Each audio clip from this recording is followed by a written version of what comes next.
शक्ति।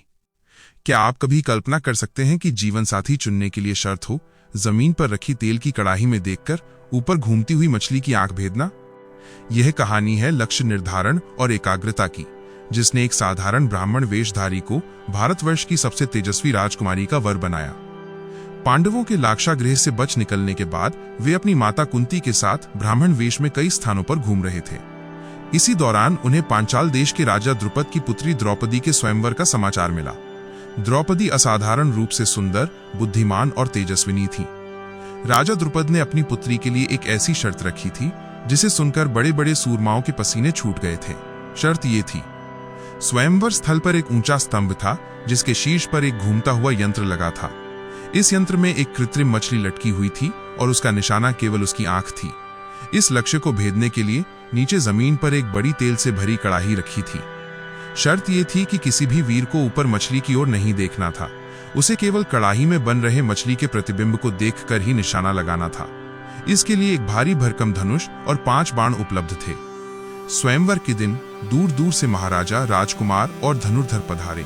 दुर्योधन, कर्ण, शिशुपाल और जरासंध जैसे महान योद्धाओं ने प्रयास किया। सबसे पहले कई राजा तो उस विशाल धनुष पर प्रत्यंचा डोरी ही नहीं चढ़ा पाए। जो चढ़ा पाए वे तेल की कड़ाही में मछली के घूमते हुए प्रतिबिंब को देखकर इतने चकरा गए कि लक्ष्य भेदना तो दूर, वे धनुष तक नहीं उठा पाए। एक एक करके सभी ने हार मान ली।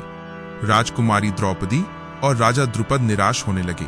तभी सभा में बैठे ब्राह्मणों के समूह में से एक युवा ब्राह्मण उठा। ये और कोई नहीं बल्कि अर्जुन थे, जो अपने भाइयों के साथ ब्राह्मण वेश में थे। अर्जुन को आगे बढ़ता देख सभी क्षत्रिय राजाओं ने उनका मजाक उड़ाया। राजा द्रुपद भी चिंतित हुए, क्योंकि एक ब्राह्मण का स्वयंवर में भाग लेना नियम के विरुद्ध था, लेकिन उन्होंने आशा की एक किरण देखी। कर्ण ने क्रोधित होकर कहा, हे ब्राह्मण, ये क्षत्रियों का कार्य है, तुम अपनी पूजा पाठ पर ध्यान दो। अर्जुन ने मुस्कान के साथ उनकी उपेक्षा की और यज्ञ धनुष उठाया। उस धनुष पर उन्होंने बड़ी सहजता से प्रत्यंचा चढ़ा दी, मानो वो कोई खिलौना हो। अर्जुन ने 5 बाण लिए और कड़ाही के सामने घुटने टेके।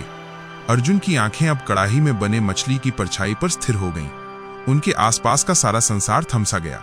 उन्हें न तो घूमते हुए यंत्र का शोर सुनाई दे रहा था, न ही मजाक उड़ाते राजाओं की हंसी। उनके मन में बस एक ही विचार था, मछली की आंख की परछाई। गुरु द्रोणाचार्य ने अपने शिष्यों को सिखाया था कि लक्ष्य भेदते समय लक्ष्य के सिवा और कुछ नहीं दिखना चाहिए। अर्जुन ने इस शिक्षा को पूरी तरह आत्मसात कर लिया था। उन्होंने द्रौपदी या राजा द्रुपद की ओर नहीं देखा। उनकी दृष्टि तेल में दिख रही उस छोटी सी काली बिंदु पर पूरी तरह एकाग्र थी। 1, 2, 3, 4 और अंत में 5वां बाण। पलक झपकते ही 5 बाण तेल की कड़ाही में परछाई देखकर ऊपर की ओर छूटे और जोरदार आवाज के साथ घूमते हुए यंत्र में लगी मछली की आंख को भेदते हुए निकल गए। मछली की आंख टूटकर नीचे गिरी और सभा में सन्नाटा छा गया। फिर राजा द्रुपद की खुशी का ठिकाना न रहा और पूरा वातावरण जयकारों से गूंज उठा। द्रौपदी ने आगे बढ़कर उसी ब्राह्मण वेशधारी अर्जुन के गले में वरमाला डाली और इस प्रकार एकाग्रता ने उन्हें स्वयंवर का विजेता बना दिया। सीख, मॉरल। ये कहानी सिखाती है कि जीवन में सफल होने के लिए लक्ष्य पर अटल एकाग्रता, फोकस कितनी महत्वपूर्ण है। जब तक आप अपने लक्ष्य के सिवा और कुछ नहीं देखते, तब तक दुनिया की कोई बाधा आपको सफल होने से नहीं रोक सकती।